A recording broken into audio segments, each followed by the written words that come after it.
hoy.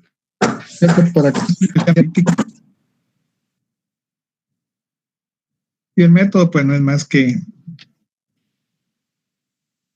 el camino o el orden a seguir determinado tipo de investigación. Pueden variar los métodos en los pasos a seguir esencialmente. No todos se dan de la misma manera. Cada investigador puede tener su propia forma de investigar o solucionar, digamos, problemas que se hayan trazado desde su pensamiento y crear incluso a veces nuevos modelos. No hay un orden en común, pueden variar sustancialmente, pero el resultado siempre va a ser lo mismo. El método en la ciencia política significa el orden sistematizado por el cual se alcanza el conocimiento político y la comprobación de sus proposiciones o postulados más generales. El objeto de la ciencia política siempre va a ser el Estado y el poder, porque no hay fenómeno político que no se relacione en forma directa o indirecta con los poderes estatales y en general con lo que es el sistema político. El método en la ciencia política es un orden sistematizado por el cual se alcanza el conocimiento político y la comprobación de sus proposiciones en los postulados más generales.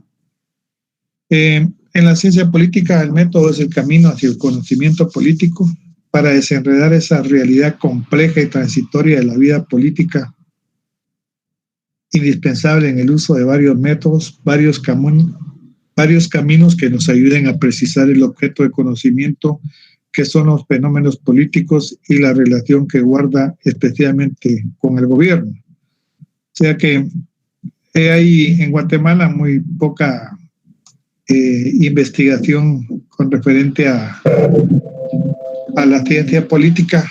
Creo que en general en la universidad, incluso en la facultad, la investigación está muy por debajo, muy debajo. O sea, la gente generalmente no se preocupa más por la investigación, sino por la parte de carácter económico. Creo que una universidad que sí tiene realmente un planteamiento bastante significativo con respecto a la investigación en casi todos los órdenes es la Universidad Rafael Andívar. Tienen un cuerpo muy capacitado a ustedes en ese contexto.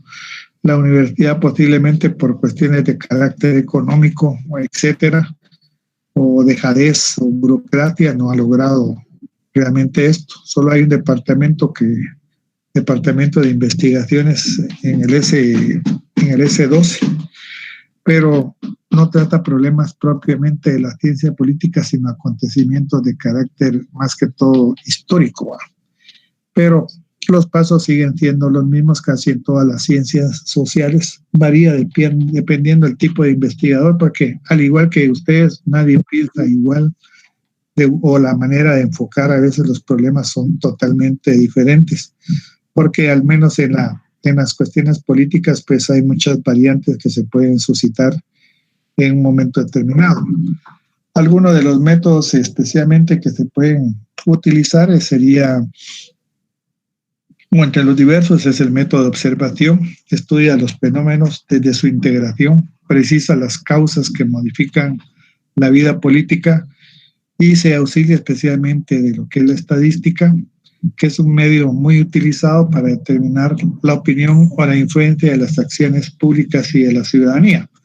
A veces se hacen determinado tipo de encuestas, especialmente para poder establecer, digamos, si el comportamiento, cuando hacen preguntas de qué le parece el gobierno, cree que está actuando bien, colocan sí o no. Generalmente las respuestas son de dos nada más, para que puedan hacerlo en el menor tiempo posible. Entonces son preguntas relacionadas especialmente con lo que es la política, ¿va? Entonces, si nosotros preguntamos así hipotéticamente, ¿va?, ¿el gobierno de Yamatei está cumpliendo con todas las expectativas de la ciudadanía? ¿Sí o no? Es una pregunta así muy relativa, ¿va? Todos contestarán que sí, ¿va? o todos contestarán que no, ¿va? Entonces varía. Y también depende mucho, fíjese, del sector geográfico donde se realice un tipo de encuesta. No es lo mismo en los barrios marginales que en los barrios, en las zonas especialmente, digamos, de familias adineradas, ¿va? O sea que varían con respecto a cada una de las preguntas por la relación o por la percepción que se tenga de ellos. El método de experimentación tiene un alcance limitado en cuanto a la vida política. Es un proceso entrelazado en el gobierno y sus instituciones modifican las características de la vida del Estado. En este método, las leyes, instituciones, manifestaciones del gobierno, procesos políticos, la relación de los ciudadanos conscientes e inconscientes de la comunidad en sus relaciones, especialmente con el Estado, son objeto de estudio, ¿va? Como puede ser algún tipo de experimentación con respecto a cuál es la percepción, a veces igual como estamos hablando del método de observación, la percepción de la ciudadanía. Vamos a experimentar si se han cumplido los planes o los programas, especialmente de trabajo del gobierno. Pero si nos preguntan a nosotros, generalmente no sabemos porque no leemos. Cuando ellos presentan su plan de trabajo, lo que menos les interesa a uno es ver qué es lo que van a hacer. Entonces la ciudadanía, generalmente por una o dos obras, generalmente siempre la tendencia es que sí. Algunos otros que los dejen trabajar, etcétera, puede variar la percepción en un momento determinado. Después tenemos lo que es el método objetivo de Nicolás Maquiavelo. Tal vez es uno de los más significativos porque se le considera el padre de la ciencia política moderna. Es el creador del método objetivo que se desliga totalmente de las cuestiones morales. Creó el método comparativo histórico. Su obra más representativa es El Príncipe, escrita en 1533, y era una serie de conocimientos que él aportaba especialmente o inducía especialmente a los gobernantes para que tomaran en cuenta las formas de gobierno, ¿va usted? Y todas esas argucias con que se podía gobernar. Entonces, fue el primero en desmitificar el Estado, eliminó los criterios teológicos religiosos, no fue un investigador desinteresado, buscaba conocimientos para mejorar su situación de carácter económico. Tal vez es de los más significativos por el hecho de que, de alguna manera, Maquiavelo rompe con todo el esquema religioso en aquel entonces. Anteriormente, durante la época medieval, todo el conocimiento provenía especialmente de la divinidad de Dios, y aquel que pensara de una forma diferente era considerado como hereje.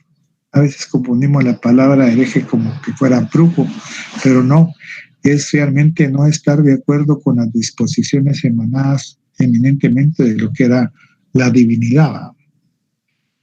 Y este es un método, solo lo agregué como una caricaturas, el tipo de experimentación que se puede hacer a veces en laboratorios, pues son más de carácter científico.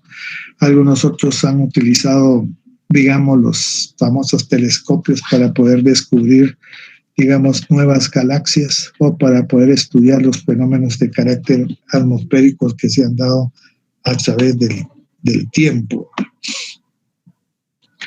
Existe también un método de carácter biológico. Estudia la anatomía política que describe las instituciones, sus características particulares y las funciones del Estado.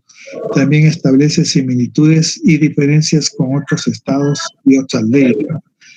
O sea, todos los estados, de alguna manera, tienen diferente tipo de constitución.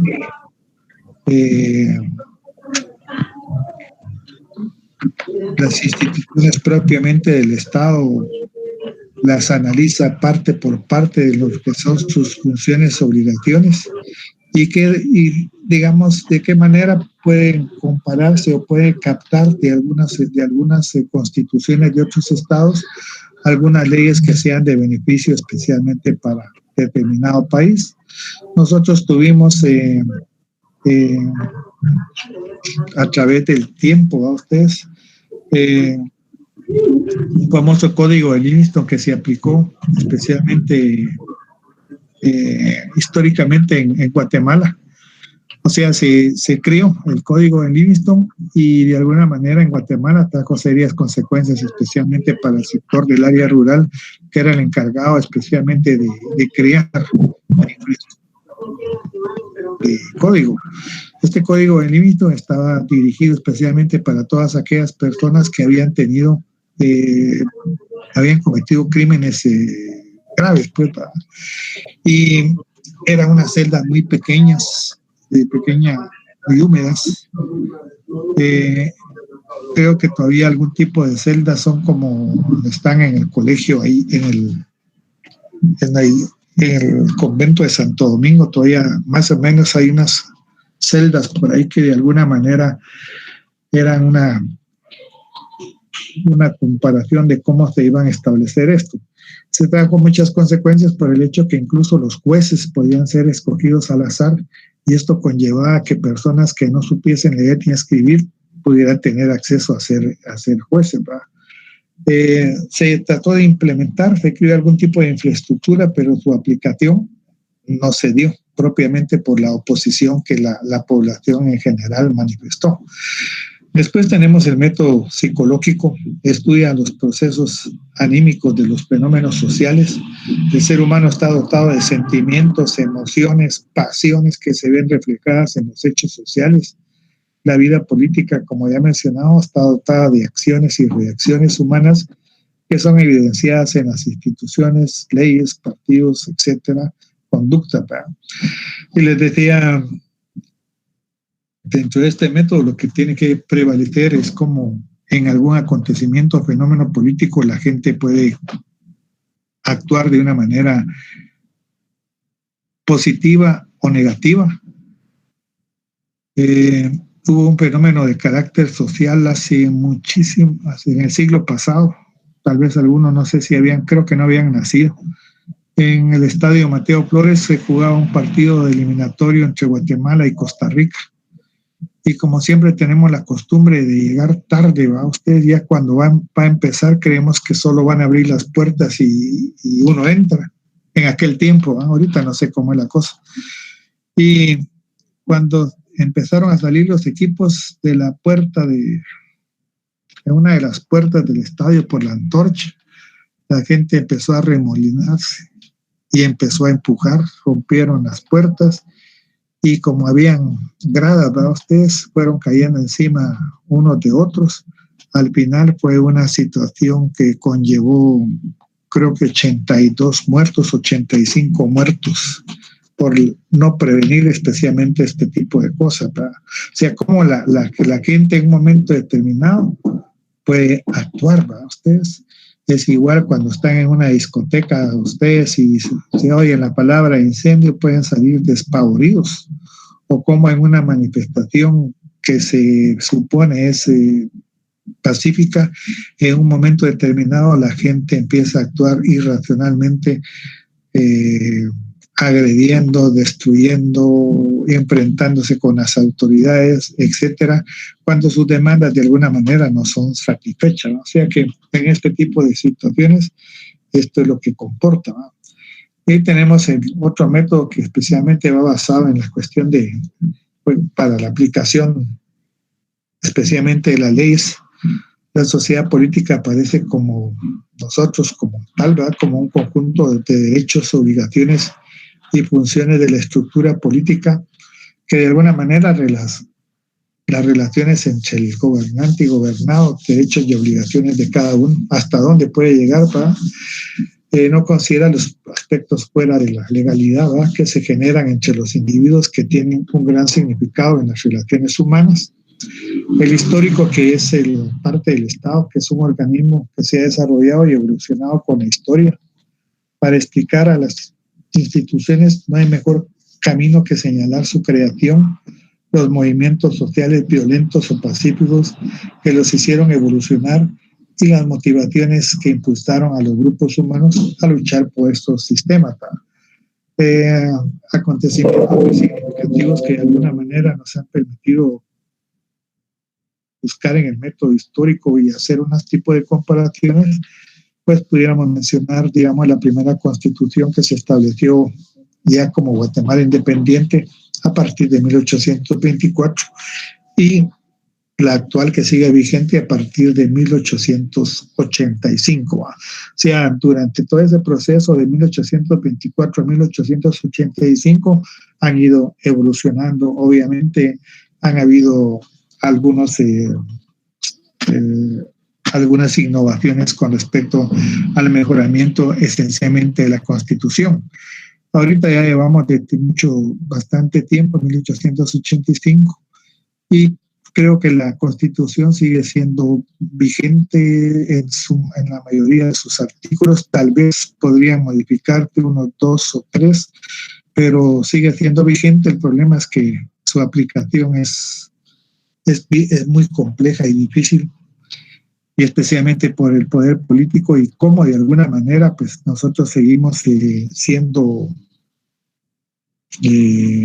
manipulados, podríamos decir, o bajo el dominio o supeditados al poder especialmente económico en Guatemala. Después tenemos el comparativo, que trata de descubrir las leyes e identificar las instituciones.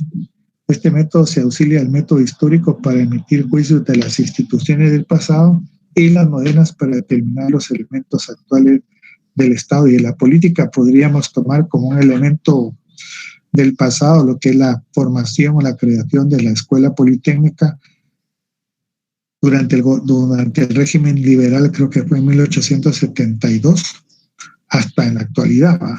Y cómo de alguna manera ha ido evolucionando, cómo se ha inmiscuido en el Estado. Sabemos hoy que, digamos, antes era única y exclusivamente para hombres.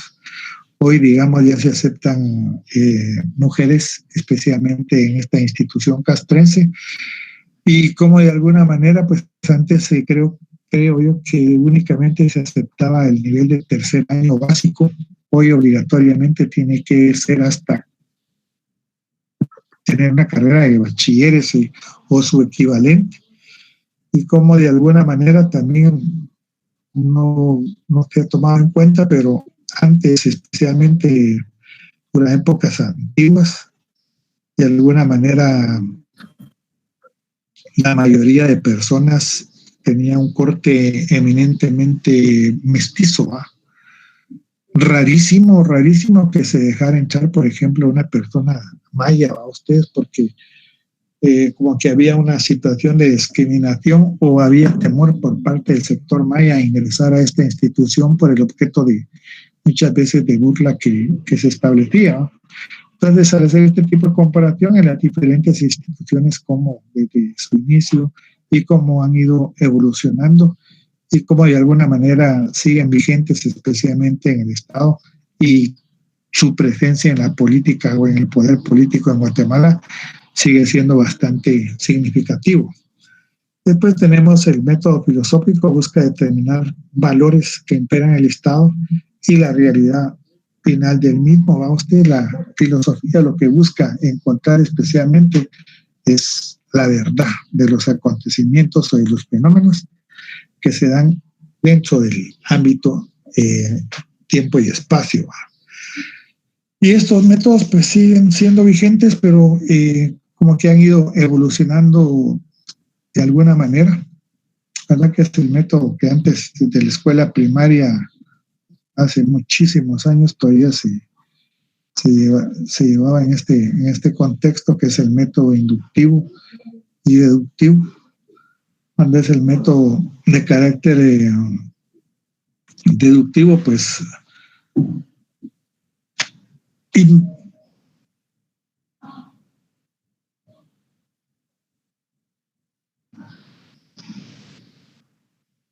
dice, este consiste en un análisis de hechos particulares para concluir en una ley o sistema. Ya vamos a ver más adelante. El método deductivo es un proceso lógico que parte de una premisa general, entendiendo de alguna manera como una premisa es, y se lo van a manejar mucho en lo que es filosofía, una premisa no es más que una afirmación o una idea que se da como cierta y que, digamos, sirve de base cuando uno va a razonar o a una discusión, ¿va?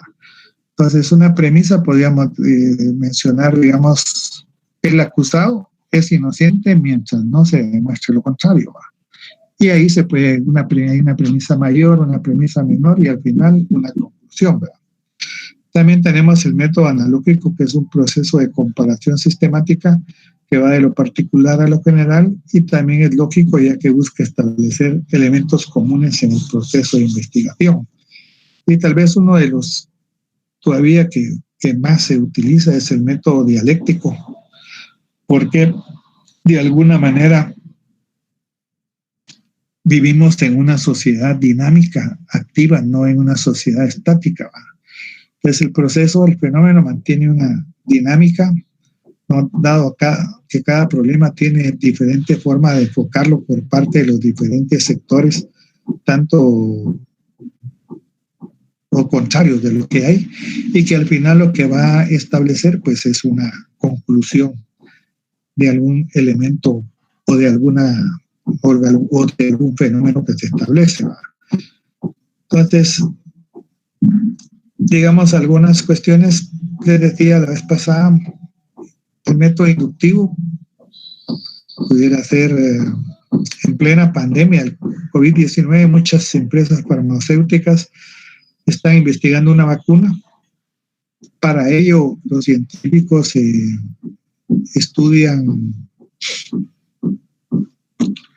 los científicos estudian el virus y descubren que pertenece a una familia de virus similares, o sea, otros coronavirus, para los cuales se desarrolló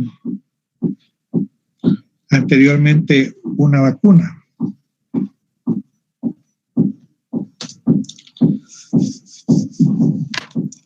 A veces con éxito, a veces no, asumiendo que entonces el nuevo virus responderá de modo parecido al de sus parientes, deciden replicar los métodos de obtención de vacunas de los demás, guiándose por los rasgos comunes a la familia.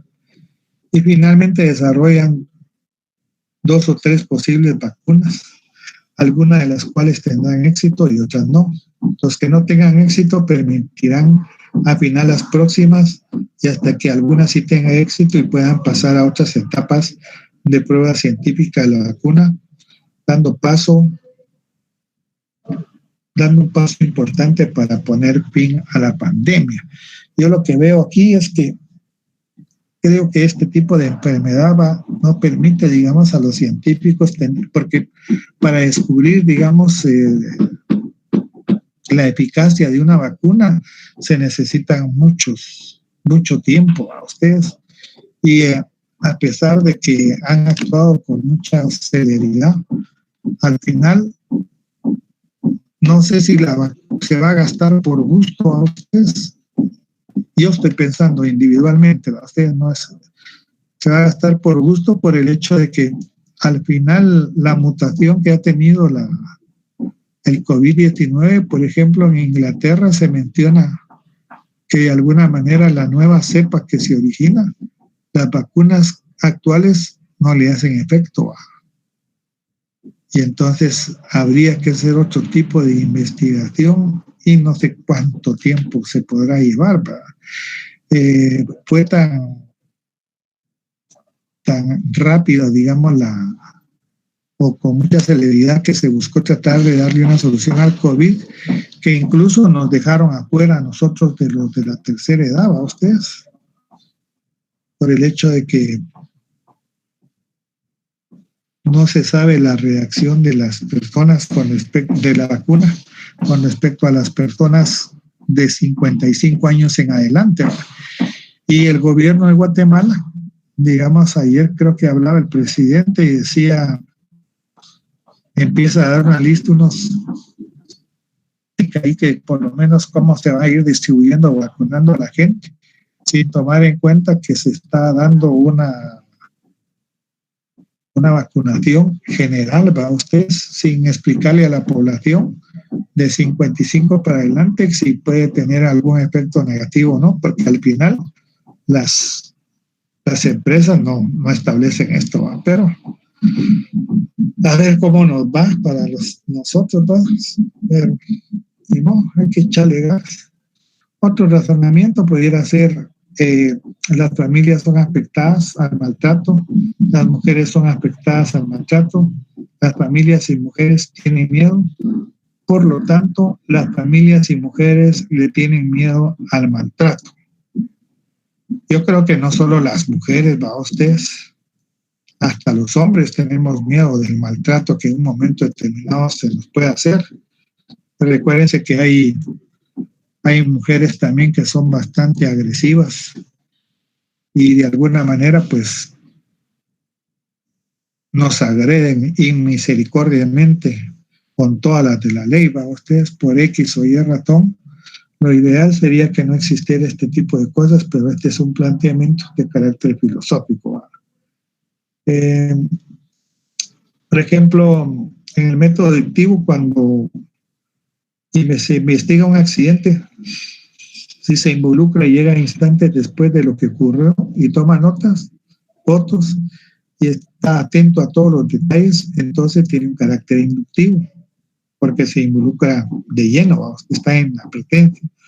Ahora, si lo investiga por medio de noticias, periódicos, lo que oyes en la radio, y de ahí saca conclusiones, es deductivo porque está fuera del área de investigación, ¿verdad? O sea, como cuando nosotros leemos todos los medios de comunicación, esencialmente los acontecimientos que se dan, estamos deduciendo, incluso a veces damos conclusiones con respecto a lo que se dio, pero no estamos en el momento adecuado, ¿verdad? Y el método analógico, también un ejemplo, podemos encontrar ejemplos de implementación del método analógico tomando como referencia los refranes populares. Los refranes se transmiten de generación en generación y contienen enseñanzas que se relacionan con la vida cotidiana, o a veces se le llama también sentido común. Camarón que se duerme se lo lleva la corriente. Este refrán invita a reflexionar sobre los casos en los que una persona no está atenta a cierto evento y por ende llevada a una situación indeseable o incómoda. Ya viste vos, por no declarártele a la muchacha, ya ves que ¡ping!, te la llevaron. O cuando uno ha ido a las loterías esas municipales, ¿va?, se le pasa el número de decir lotería y ese camarón que se lleva ya no se daba. Entonces, esos son algunos refranes. Otra es una persona que, por ejemplo, es invitada a participar en un proyecto de trabajo, pero se encuentra indecisa, puede utilizar el método comparativo y contrastar su situación con la enseñanza de este refrán. Si no aprovecha la oportunidad, quizás en el futuro no se le vuelva a presentar. Esto es muy común, especialmente a estas alturas. En otras épocas creo que no era tanto por el nivel socioeconómico en que se vivía, ¿va? Cuando ustedes vayan a salir de abogados y vayan a empezar a ejercer sus primeras actividades laborales, generalmente el abogado, por alguna razón especial, es un poquito mejor pagado que otros. Yo he encontrado y he compartido con algunos administradores de empresas que graduados de diferente lugar, y cuando van a buscar empleo les pagan 3.500 o 4.000 quetzales, y les entra a los jóvenes tal vez una situación de tristeza, ¿va?, porque siendo profesionales esperan ganar más, ¿va?, ustedes, pero como ustedes han de saber, hay la fuerza de trabajo en la profesional se ha incrementado terriblemente por el hecho de que Recuerden que hay como 16 o 17 universidades, aparte de la nuestra. Entonces han salido mayores profesionales, y las personas, digamos, que buscan trabajo, pues ni modo, tienen que aceptar y empezar por algo, aunque les lavan un poquito el coco, porque les dicen: no tengan pena, si usted es buen trabajador, dentro de 3 meses o 6 meses le vamos a ir aumentando, pero por ahí llega. En el caso del abogado es diferente, porque puede ser que tenga la suerte de encontrar un caso de carácter civil o penal, ¿verdad? Una escritura, una herencia, etcétera, que le deja buenos dividendos, o en el área penal también. Y a veces cuando están en instituciones, especialmente del Estado, a veces como asesoría, ¿verdad? Pero son pequeñas para ustedes, no dejan de ganar menos de 7,000, 8,000 quetzales para empezar, ¿verdad? Mientras se van formando. Y los que tienen suerte, ¿verdad? Ustedes, los que tienen esa relación de poder con otras personas que están cerca del poder, les conectan, los llevan, digamos, a ciertas instituciones donde únicamente por ser amigos, pues les dan un puesto ganando 10,000, 12,000, 15,000 quetzales, y si les va bien, pues un poco más. Entonces todo esto es relativo. Y este es un tema también apasionante. Este tema es más que todo apasionante, ¿va usted? Porque es el poder, pero el poder político, que se identifica en sistemas democráticos con el poder ejecutivo, legislativo de un país, mientras que el tercer poder del Estado, el poder judicial, está dentro de un esquema distinto, ya que su legitimidad no está sostenido por el voto del pueblo, como los otros dos poderes, sino por el fiel cumplimiento del ejercicio de sus funciones, algo como que a usted les va a tocar, ¿verdad? El poder judicial no lo elegimos nosotros, elegimos el ejecutivo y el legislativo, el presidente o a los diputados. El judicial se determina a través de ciertos procesos de carácter electoral, donde hoy incluso pues para la Corte de Constitucionalidad, uno la universidad, el otro el colegio de abogados, otros me parece que es me acuerdo cuáles, no sé, como 3 o 4, pero no somos nosotros los que elegimos. Pero de alguna manera se ha vuelto una situación muy negativa por el hecho que incluso, digamos, muchos abogados que trabajan en instituciones del Estado son de alguna manera coaccionados para que vayan a votar por fulano o mengano para ustedes. Y cuando debe haber una libertad especialmente para poder elegir a este tipo de personaje, ¿va? Pero esto tiene un poquito de tiempo de haberse dado. Después tenemos lo que es la etimología del poder. El poder proviene del latín potere, es ser capaz.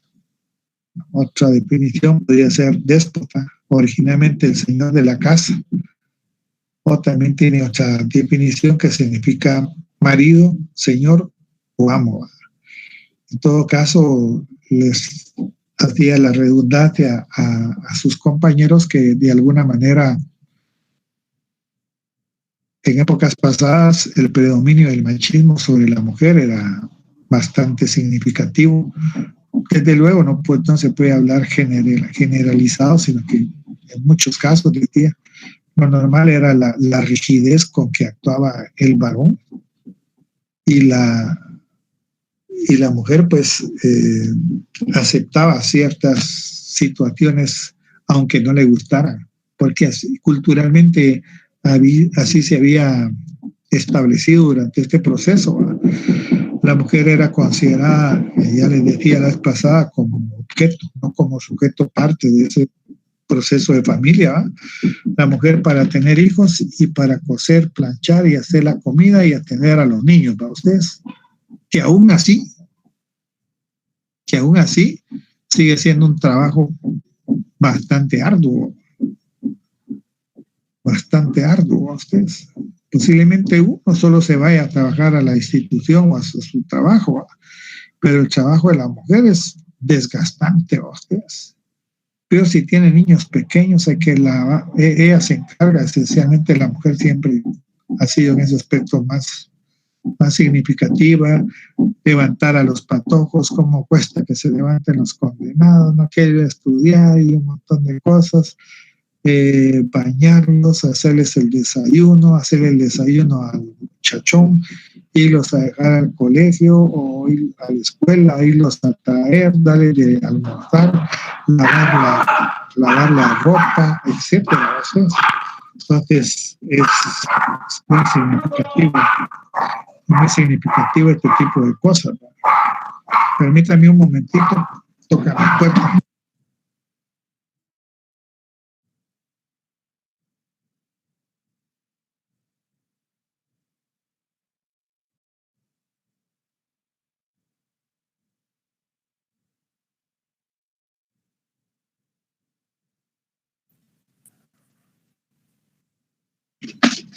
Perdón. Entonces les hablaba que era muy significativo el trabajo de la mujer, a pesar de en épocas antiguas, desde luego. Ustedes no estamos hablando ahorita, aunque pudiera ser que en algunos lugares todavía existe el predominio del machismo, que ya son casos menores, ¿verdad? Pero en aquel entonces, y seguimos con la misma tónica de que la mujer realmente no descansaba, ustedes. Y todavía cuando llegaba el esposo, todavía que se le cena los patojos y todavía chaca a ustedes con todo ese tipo de cosas, ¿verdad? Entonces la mujer ha sido de alguna manera explotada, siento yo, durante todo ese proceso histórico, ¿verdad? Hasta que de alguna manera pues llegan los grupos feministas que logran establecer, digamos, ciertas condiciones de mejoramiento de las condiciones de vida de las mujeres y de alguna manera ahí han ido alcanzando ciertos equiparamientos para ustedes. No, por lo menos en Guatemala todavía hace falta bastante porque geográficamente hay sectores en Guatemala donde sigue predominando, digamos, el machismo en áreas rurales, ¿verdad? En el área céntrica o en algunos municipios cercanos a la ciudad capital, pues ha cambiado la situación por el hecho mismo que ustedes pueden observar en el nivel educativo, por lo menos en la universidad hoy. Yo, igual que hace como unos 4 más años, creo que sigue predominando la mujer, tal vez un 60% más que el varón, por lo menos en la facultad. En otras facultades, dependiendo del tipo de... Antes, cuando hace muchos años, encontrar una mujer abogado era algo difícil, ¿verdad? Entonces la mujer se ha ido incorporando al mundo no solo de carácter educativo, sino también tecnológico e industrial, y le ha permitido familiarmente también encontrar, digamos, esas ciertas libertades que le permiten de alguna manera vivir bien. Pero si la mujer quiere vivir mal, ya es problema de ella, porque al final, cuando la mujer se casa, debe establecer los límites con su futura pareja. Los límites me refiero a qué es lo que le gusta, qué no le gusta, qué condiciones, etcétera, derechos y obligaciones de ambos para ustedes. Porque a veces cuando se casan muy enamoradas, dejan todo secundariamente y creen que el príncipe azul nunca se va a ir o nunca va a hacer nada malo, pero creo que ahí no están razonando mucho, porque hay que considerar que la pareja cuando se casa esconde un montón de situaciones que ya dentro del mismo situación se da. Si no tenemos casos políticos en Guatemala como lo fue la unión, 2 uniones bien conflictivas para ustedes, cuando llegó al gobierno Marco Vinicio Cerezo Arévalo, doña Raquel de Blandón, abogado los dos, estudiantes de la Facultad de Derecho, miembros de la Asociación de Estudiantes de Derecho.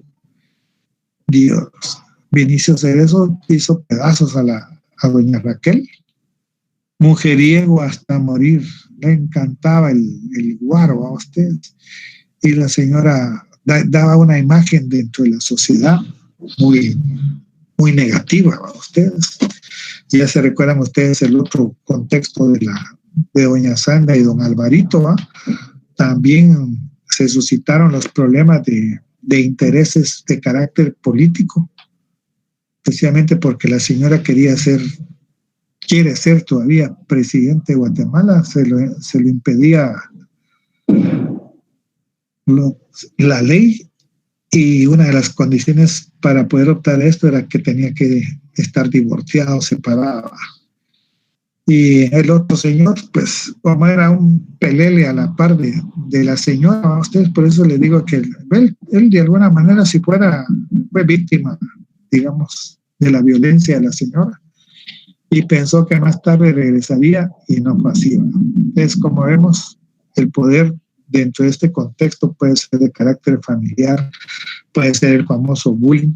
También hay un poder de carácter político que se manifiesta especialmente en las diferentes instituciones del Estado de Guatemala y los grupos de poder de alguna manera, o las élites económicas en Guatemala.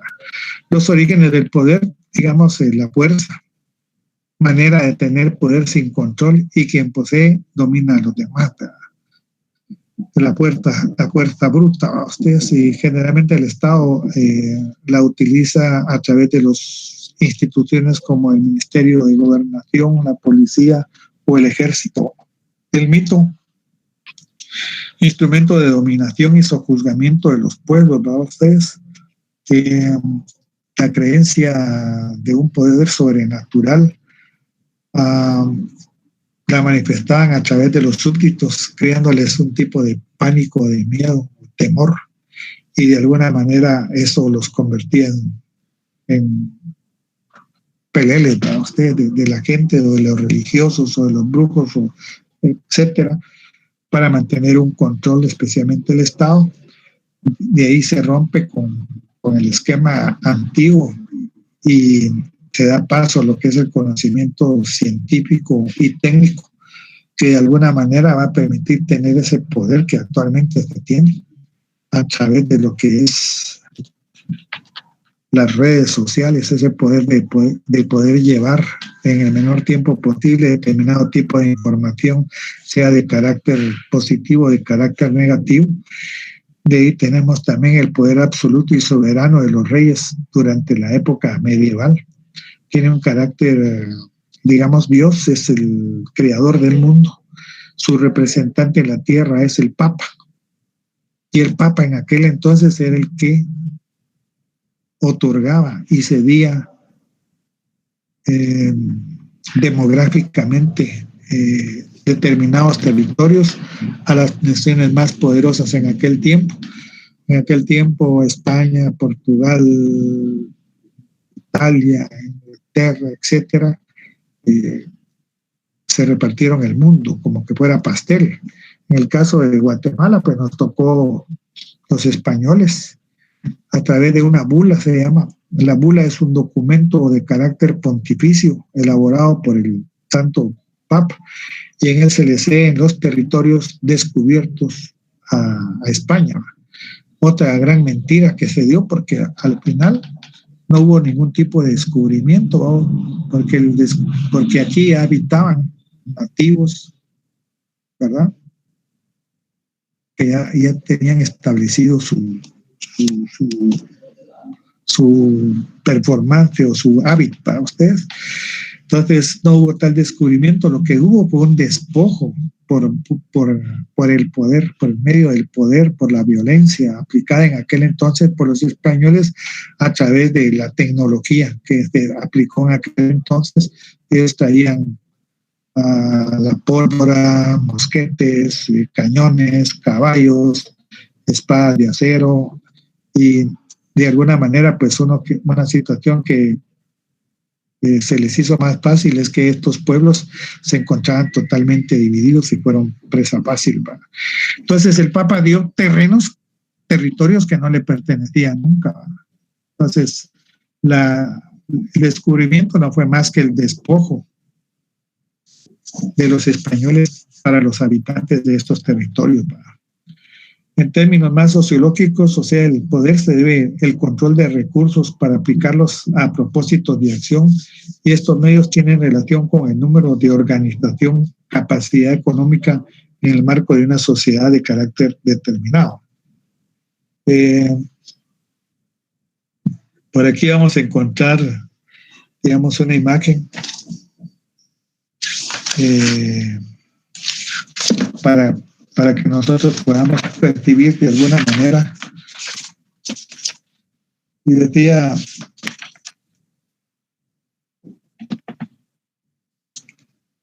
Carlos Figueroa Ibarra, político historiador, la situación es tan grave en Guatemala que ya no se trata solamente de una oligarquía voraz y reaccionaria que literalmente usa al Estado como pivote para una acumulación de medidas de la riqueza, ¿va?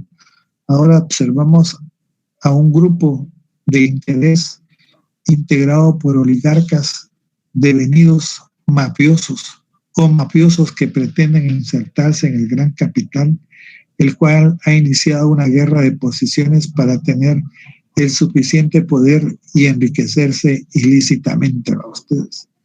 Miren qué duro para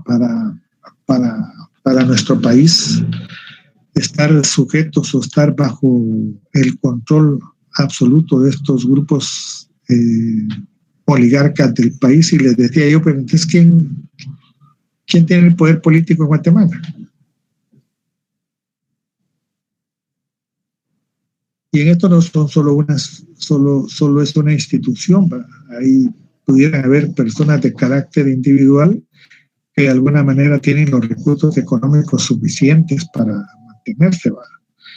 En Guatemala el poder, digamos, de alguna manera político, pienso yo, más fuerte lo tiene lo que es el ejército, porque es el que tiene las armas y es el porque desde hace unos años ha sido beneficiado con grandes transferencias de carácter económico para que no de alguna manera se levanten en contra del gobernante de turno.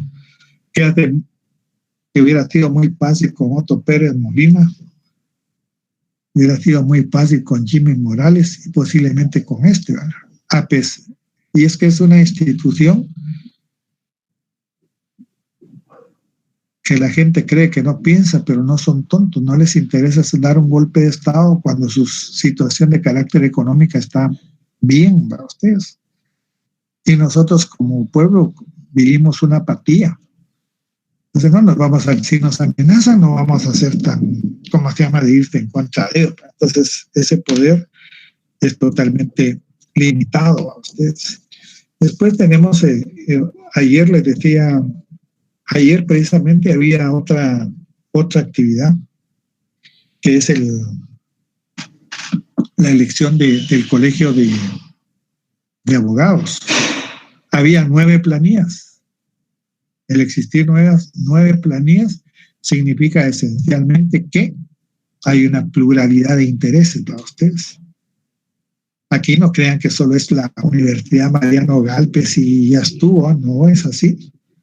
Aquí hay diferentes grupos conformados, especialmente no solo está la Universidad de San Carlos, está las universidades privadas, que hoy creo que con la cantidad que han estado sacando ya supera el número de agremiados de la Universidad de San Carlos. Entonces ya se vuelve una fuerza muy importante y que de alguna manera, si ustedes vemos, están incrustadas dentro de lo que es el Estado propiamente y que ejercen una influencia muy significativa en la vida política de Guatemala.